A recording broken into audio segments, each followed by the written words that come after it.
कौन से दान, ना कोई दान करेगा, ना धर्म करेगा, ना पूजा पाठ करेगा, ना साधु संतों को भोजन कराएगा और न भजन करेगा। पर आश्चर्य, अपने पुत्र प्रहलाद को नहीं रोक सका। प्रहलाद को जब पाठशाला में भेजा, गुरुजी कहने लगे पढ़ाई करो, भजन करने से क्या होता है। प्रहलाद कहते हैं मेरा तो मन स्वयं भगवान का भजन करता है। हिरण्यकश्यपु ने बड़े समय के बाद बुलाया, अपनी गोदी में बिठाया, पूछा बेटा तूने क्या पढ़ा। प्रहलाद कहते हैं कि तशारो मन सुख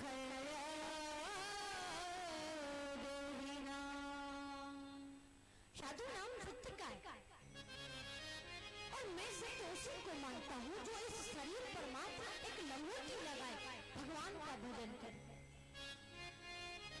गुस्सा के मारे हिरण्यकश्यपु ने गोदी से उठाकर फेंक दिया, तू तो होनहार विष्णु भक्त है। पाठशाला के गुरुजी बोले राजन अभी ये बालक है, जब बड़ा होगा तो इसे राजनीति अपने आप समझ में आएगी। पाठशाला में लेकर के गए, काफी समय तक पढ़ाई की। पाठशाला के गुरुजी कहते प्रहलाद तुमसे कोई भजन करने की तो कहता नहीं, फिर तुम भजन क्यों करते। प्रहलाद कहते कि मन तो प्यारे हैं और चाहे जहां लगाए, तू चाहे हरि को भजन कर और चाहे जिसे कमा। मन एक है, मन दो नहीं। जो एक तुम्हारी राजनीति में लगा दिया जाए और एक प्रभु के चरणों में लगा दिया जाए, मन तो एक है और वो गोविंद के चरणों में लगा है। हिरण्यकश्यपु ने सोचा प्रहलाद को बुलाया जाए, देखा जाए अब तक उसने क्या पढ़ा है, क्या सीखा है। सेवक लोग लेकर के आए, हिरण्यकश्यपु ने गोदी में बिठाया, प्रेम से अपने पुत्र से पूछा बेटा तूने अब तक क्या पढ़ाई पढ़ी, मुझे बताओ। प्रहलाद जी बड़े प्रेम से बताते हैं कि श्रवणम कीर्तनम विष्णु स्मरणम पाद सेवनम अर्चनम वंदनम दास्यम साधुमात्र निवेदनम। जब प्रहलाद ने बताया कि मैं ये नवदा भक्ति पढ़ के आया हूँ, मारे गुस्सा की गोदी से उठाकर फेंक दिया, तू तो होनहार विष्णु भक्त है, अब मैं तुझे नहीं छोड़ूंगा। पाठशाला के गुरुजी बोले राजन हमारे गुरु शुक्राचार्य यहाँ नहीं है, जब वो आएंगे तब इसे समझ में आएगा। पाठशाला में छोड़ करके अपने गुरु शुक्राचार्य को लेने के लिए चले गए।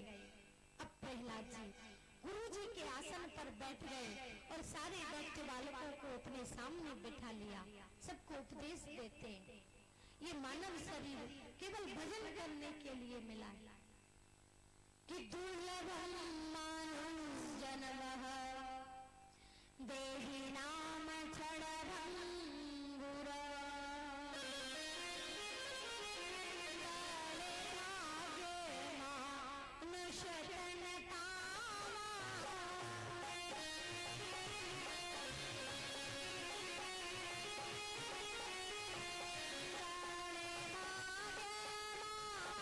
शुक्र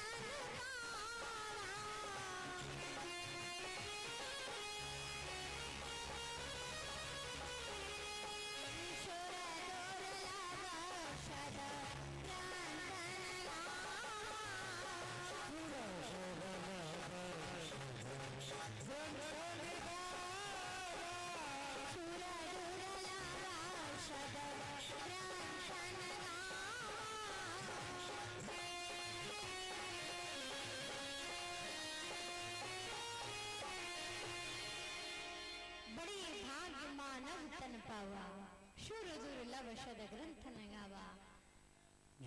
बड़ी भाग्य से ये मानस शरीर मिला। दुर्लभ मानुष जन्म देहि नाम छड़बंगुर। ये शरीर देवताओं को भी दुर्लभ है, देवता भी तरसते ये शरीर हमें मिल जाए।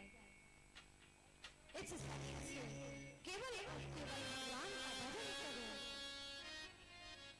देखते वाला कहने लगे प्रहलाद, हम तो ये भी नहीं जानते कि भजन कैसे होता है, कीर्तन कैसे होता है। आगे आगे प्रहलाद और पीछे पीछे दैत्य वाला। आज गुरुजी की पाठशाला को मंदिर बनाकर रख दिया।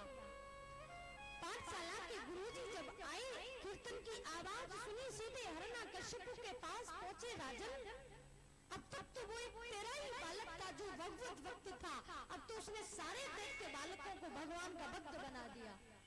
हिरण्यकश्यप प्रहलाद को लेकर के आया और ऊंचे ऊंचे पर्वतों से गिराया, जहरीले सर्पों के बीच में डलवाया, मदमस्त हाथियों के बीच में डलवाया, पर प्रहलाद का कुछ नहीं बिगड़ा।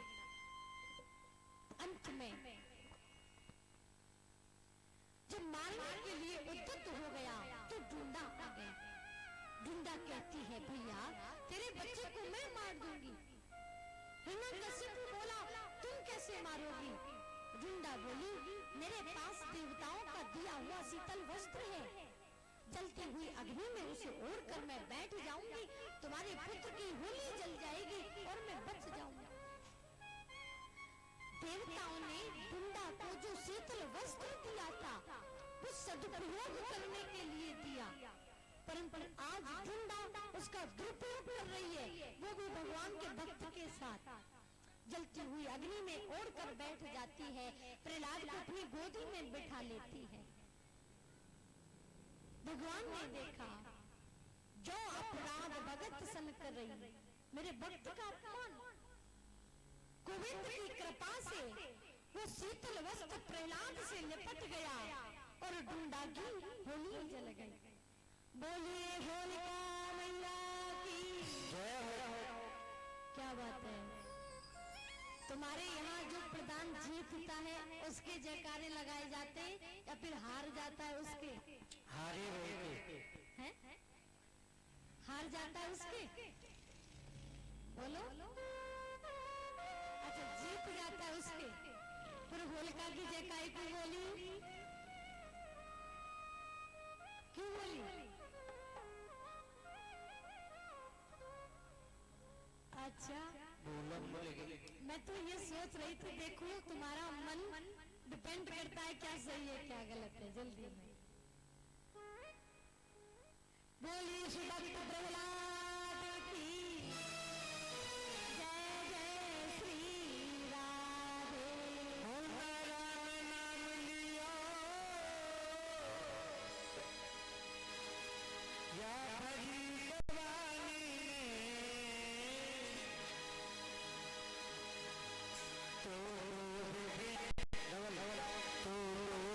मर जाते समुद्र पानी में।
तेरी मेरी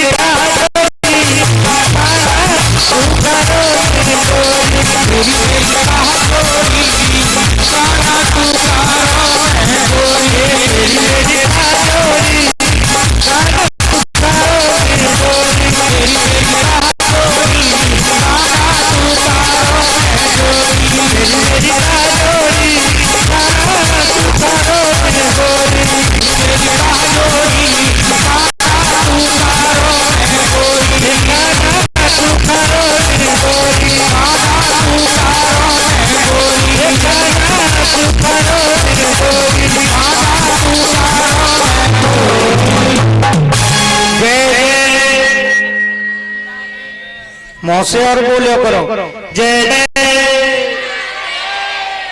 सड़क वारियों जय जय श्री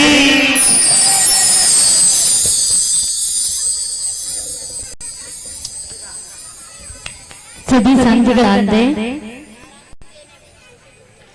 इसे तू दुनिया मत समझ पारे, ये सागर की मझधार है। औरों का बेड़ा पार कर तेरा भी बेड़ा पार। प्रहलाद जी हरि कीर्तन और सारे दैत्य बालकों को शिक्षा दी और स्वयं यहाँ ढूंढा भी आज प्रहलाद से हार गए। तभी से होलिका जलाई जाती है, होली जलाई जाती है दुर्गुणों की, होली जलाई जाती है बुराइयों की, वासनाओं की। सभी शांति का दान देंगे। जो बच्चे लोग आवाज कर रहे भैया चले जाओ, प्रसाद के समय आ जाना, तुम नहीं मानते जाओ। कहमत अपई अपई मम्मी की बगल में बैठ जाओ और मैया अपे अपे बेटे में चुप कर लो है। हाँ जाओ बनियो मत, पढ़ने का व्यवस्था देख लो, प्रेम से बोलो, जोर से बोलो। हाँ अब आयो।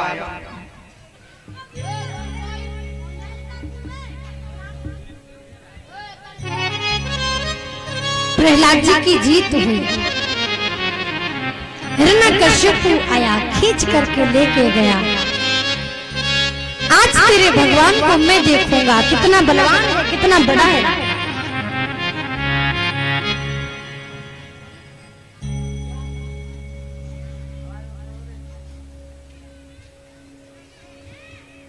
हिरण्यकश्यप लेकर के गया, तेरे भगवान को मैं देखूंगा, कितना बलवान है, कितना बड़ा है।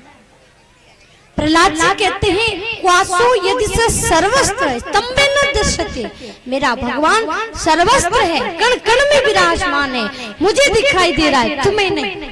कितना बलवान है। सबई बलम बलवानम च परेसा, जो बल शब्द है उससे कई गुना ज्यादा बलवान है। हिरण्यकश्यप प्रहलाद से कहता है आज तेरे भगवान को मैं देखूंगा, क्या तेरा भगवान इस खम्भे में भी है? बोले हाँ। भक्त की वाणी को सिद्ध करने के लिए आज गोविंद को उस जड़ में से भी चेतन बनना पड़ा। हिरण्यकश्यप ने जो खम्भे में घूसा मारा, श्री नरसिंह भगवान उस खम्भे को तोड़कर प्रकट हो गए। नरसिंह भगवान को देख करके हिरण्यकश्यप चक्कर में पड़ गया कि ना ये जीव है, ना तो ये नर है, ना सिंह है, ये तो नरसिंह है। परंतु कहते हैं सर्प जैसे चूहे को पकड़ लेता है, वैसे ही श्री नरसिंह भगवान ने हिरण्यकश्यप को पकड़ लिया। बीच देहरी में अपनी जंघाओं पर लिटा लिया और उसके बचनों को याद कराने लगे। हिरण्याकश्यपु देख ले, तेरा कोई वरदान तो नहीं लगा, मेरे हाथों में कोई अस्त्र शस्त्र तो नहीं, मेरे जैसा जीव ब्रह्मा ने इस सृष्टि में बनाया तो नहीं, ना तो दिन है न रात है, संध्या का समय है, न भीतर है न बाहर है, बीच देहरी में लेटा है, ऊपर है न नीचे है, मेरी जंघाओं पर लेटा है। सारे बचनों को भरवाते हुए उसके पेट को अपने तीव्र नाखून से चीर डाला और उसकी आंतों को निकालकर अपने गले में धारण कर लिया। देवता सभी डर गए, भगवान का रूप बहुत डरावना। लक्ष्मी से जाकर के कहा, तुम भगवान को समझाओ। लक्ष्मी अहंकार लेके चली, भगवान मेरी नहीं सुनेंगे तो किसकी सुनेंगे। भगवान ने देखा लक्ष्मी अहंकार लेके आ रही है, अहंकारी मनुष्य के लिए भगवान कहते हैं मेरा शरीर काफी बड़ा है, मैं कभी उसके बंधन में नहीं आ सकता। लक्ष्मी अहंकार लेकर के जब आई तो भगवान ने ऐसे जोर से दहाड़ मारी कि लक्ष्मी तीनों लोकों में भागती फिरी। देवता फिर प्रहलाद के पास गए, प्रहलाद भगवान ने तुम्हारे लिए क्रोध किया है, तुम भगवान को समझाओ। प्रहलाद जी दोनों हाथों को जोड़कर प्रभु के चरणों में बैठ गए। हे गोविंद, नरसिंह भगवान ने प्रहलाद को देखा, उठाकर के अपने वक्ष स्थल से लगा लिया, आलिंगन किया, रोने लगे। प्रहलाद, तेरे पिता ने तुझे बहुत सताया, मैंने इतनी देर कर दी आने में, अगर हो सके तो मुझे क्षमा कर दो। आज भगवान अपने भक्त से क्षमा मांगते, कहते हैं वन गुरु जो चाहो सो वर मांग लो। प्रहलाद बोले, प्रभु मेरे पिता ने कभी तुम्हारा भजन नहीं किया, कभी ध्यान नहीं किया, मैं चाहता हूँ मेरे पिता की मुक्ति कर देना। धन्य है ऐसी संतान के लिए जो पिता जीवन भर प्रहलाद को मारने के चक्कर में लगा रहा, वो प्रहलाद आज अपने पिता की मुक्ति चाहते हैं। कुलम पवित्रम जननी कृतार्थम। धन्य है ऐसी संतान के लिए और धन्य है ऐसी माँ के लिए जिसने ऐसी संतान को जन्म दिया। इसलिए अपने बच्चों को सुंदर संस्कार दो। जब वो छोटे हैं तभी से उन्हें संस्कार देना शुरू कर दो, क्योंकि बालक कहने से कम देखने से ज्यादा सीखता है। हमेशा उसके सामने अच्छे अच्छे कार्य करो, गलती से भी उसके सामने कोई गलती नहीं आनी चाहिए।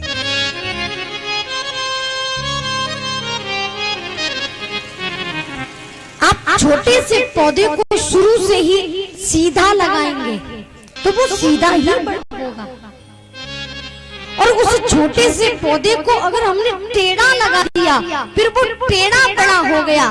फिर आप सोचें कि इस वृक्ष को हम सीधा कर लें, सीधा हो सकता है? नहीं हो सकता। उस वृक्ष को हम काट सकते हैं पर वो सीधा नहीं हो सकता। ऐसे ही संतान को अगर संस्कार नहीं दिए, जब वो बड़ी हो गई फिर कोई उत्पात करे, कोई ऊधम करे और फिर कहो बेटा ये गलत है, ये काम नहीं करना चाहिए था, तो उल्टे आप जवाब दे सकते हैं पर मानेंगे नहीं। इसलिए संस्कार देना है तो शुरू से दो। स्वयं अपने सास ससुर माता पिता पति सबको वंदन करो, चरण स्पर्श करो। आज कथा का तृतीय दिवस है। कौन कौन अपने माता पिता के चरण स्पर्श करके आए?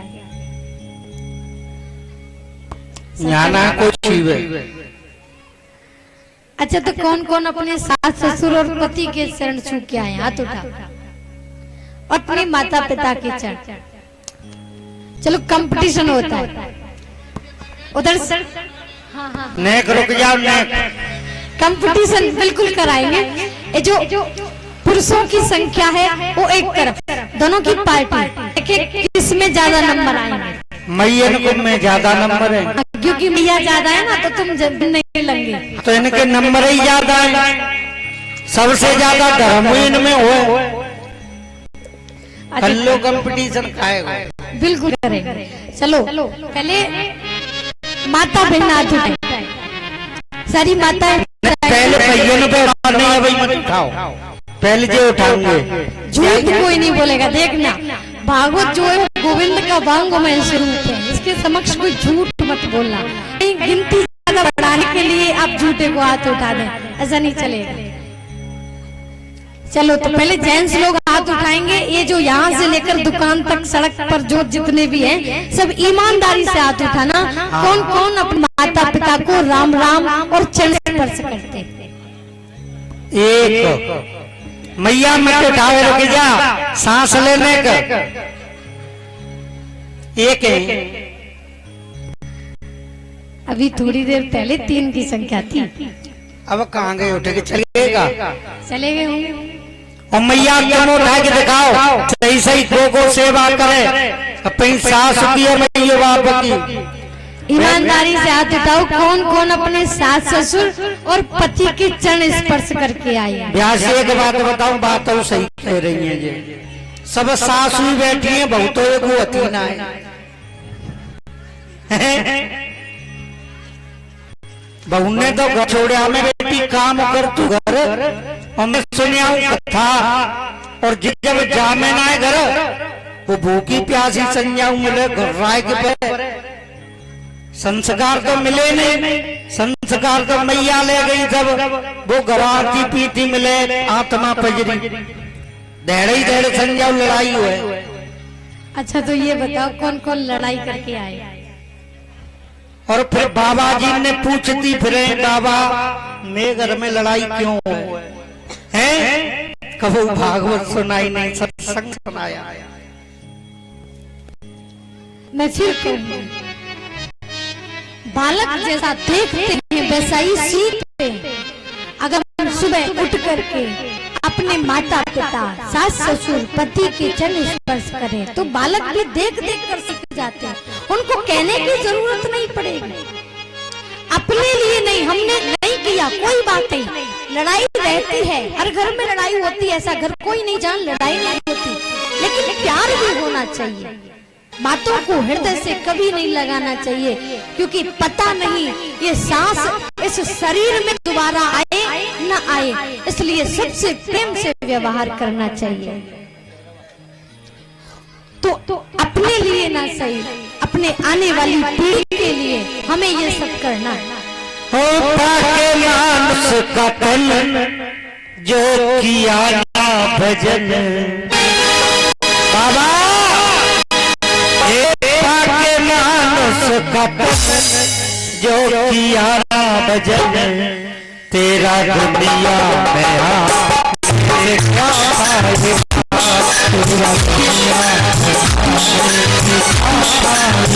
तेरा दुनिया जो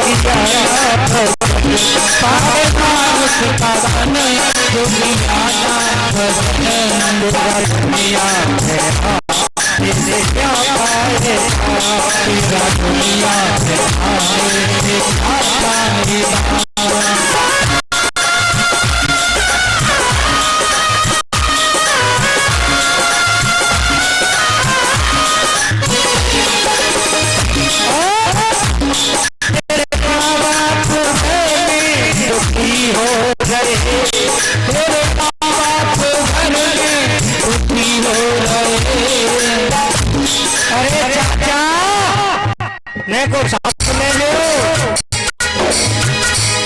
तेरे घर में माँ बाप तेरे दुखी हो रहे, फिर भी होते तुमने उनसे कहे, फिर भी होते वतन तुमने उनसे कहे। और देखो बात मरने के कंधा लगा के चला, ऐसा कंधा लगाने से क्या फायदा? और बात महीने के कंधा लगा के चला, फूल उन पे चढ़ाने से क्या पाएगा? फूल उन पर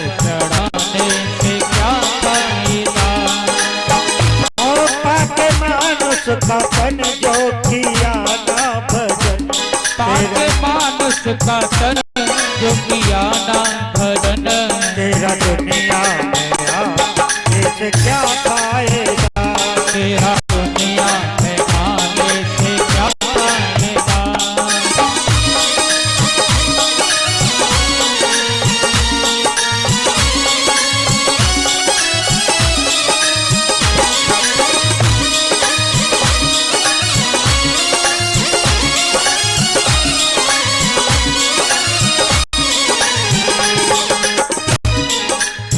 और देखो अभी जो मैं कह रहा था, बड़े बूढ़े बाप दादे घर में भूखे मर रहे हैं और उनके बेटा चौराहे पे देसी पौआ।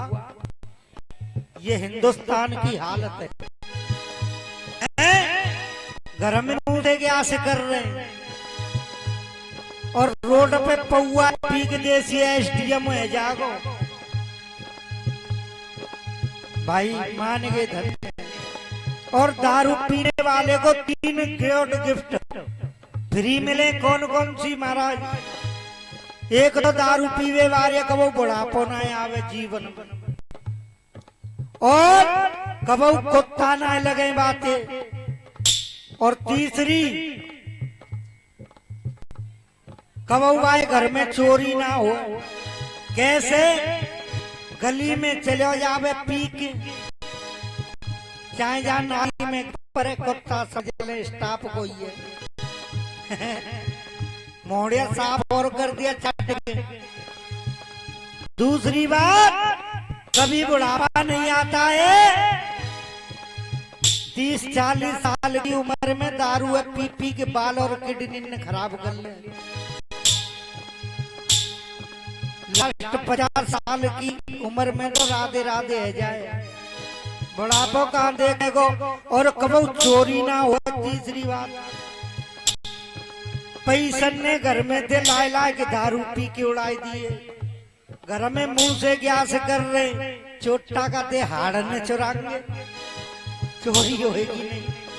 तो एकदम दोनों हाथ उठा के आके मानुष का तन जो किया ना भजन, हो पाके मानुष का तन जो किया ना भजन, तेरा दुनिया में आने से क्या पाएगा, हो तेरा दुनिया में आने से क्या पाएगा।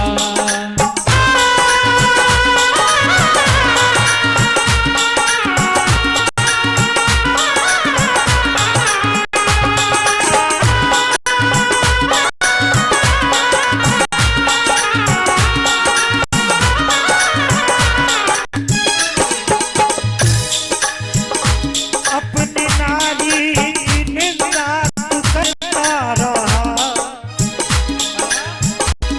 अपनी नारी की निंदा तू करता रहा, भोग विषयों से मन को तू भरता रहा, अपनी नारी की निंदा तू करता रहा, भोग विषयों से मन को तू भरता रहा, भोग विषयों से मन को तू भरता रहा, भोग विषयों से मन को तू भरता रहा।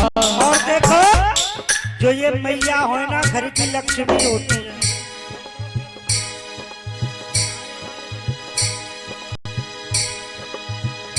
नकली देवी को मंदिर ढोक दे रहे मैया के भवन में, नकली देवी को मंदिर चला पूजने, धोता घंटा हिलाने से क्या पाए,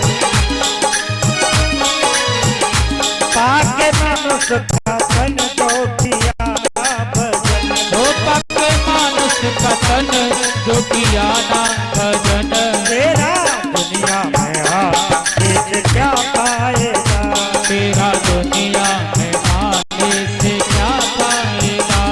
आके मनुष्य का तन जो किया ना भजन, पाके मानुष का तन जो किया ना भजन, तेरा दुनिया में आने से क्या पाएगा,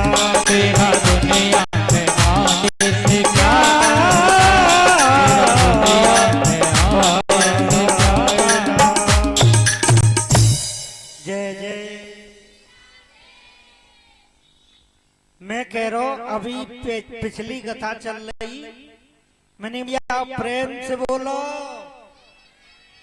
एक बूढ़ी मैया आग बबुला है गई पब्लिक में ते उठे के आई, बोल तो समझ आ रही हो लल्लू, बेर बेर प्रेम से बोलो, प्रेम से बोलो। मैं ना बोलूं प्रेम से, मैंने क्यों मैया बोल, मैं लड़ाई है गई है प्रेम से। तो मैया कहूं तुम गांव के प्रेम में मत समझ लियो हैं, एक बार प्रेम से बोलो और एक बार गुस्सा में बोलो। और मैया देखो मैं एक छोटी सी रिक्वेस्ट और करूं, सब यही आप सब बैठी हैं, देखो हम तो बाहर के लोग हैं, ब्रजवासी हैं, वैसे आप भी ब्रजवासी हो, पर अब गिरिराज जी के और हम वृंदावन के। और आज हमें चौथा दिन है गो मैया यहाँ आई हुई, और तुमने कौन जिन पूछी बेटा तुम भूखे गए, पूछिएगा